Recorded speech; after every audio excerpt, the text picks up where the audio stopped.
Hi, it's Whathisname, and we are here in my studio trying to answer some of the questions for Castle Fine Art.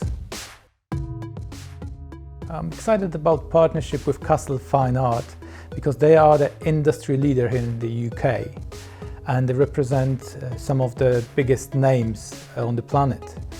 And as an artist who's been recognized and collected all over the world, I think we are a good match.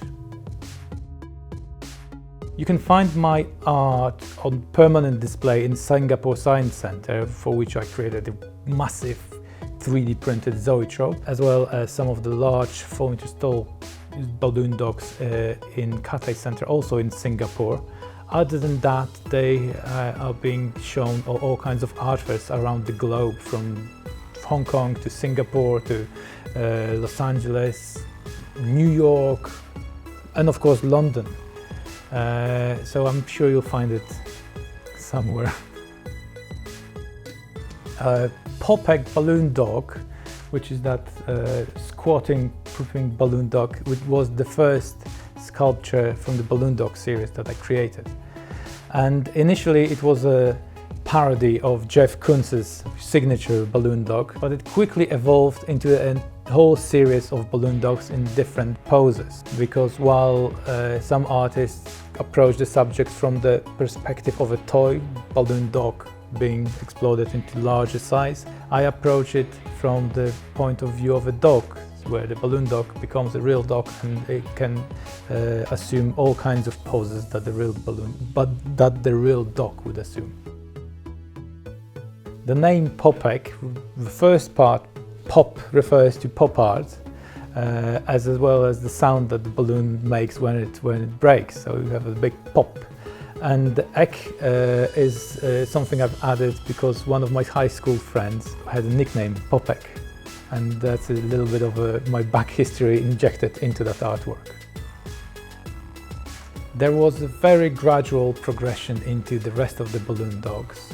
At first I started with 3. That was the POPEK balloon dog, peeing balloon dog and humping balloon dog. So they seemed to be the most cheeky, poses that I could get, and as a parody of Jeff Koons' work, they seem to be the most fun and most rebellious poses to work with. Afterwards, I'd received a lot of requests that from collectors that they would like to have something else added to their collection, and I started designing more and more poses. And so the happy dog was next, followed by the yoga dogs, and I think in total I designed about 14 different poses, which are most of them are yet to be released. I think they're popular among collectors because they can see the humor in it. They put a smile on their faces. And that's something you can't find with many artworks. A lot of people think of a meaning behind the artwork, but in the end of the day, it's all about the emotion it evokes. So you can say the meaning would be a parody of some of Jeff Koons' work, but the feeling that you would get would be joy and happiness that you can take home with you if you're a collector. The balloon dogs come in many different poses as well as many different colors. Colors are predominantly inspired by kids' birthday party balloons. They are supposed to invoke happiness, joy, and the poses of the balloon dogs are inspired by real dogs and their happy behavior. So in the essence, when you join those two together, the sculptures are to evoke happiness, joyful feelings that the collector can take home with them.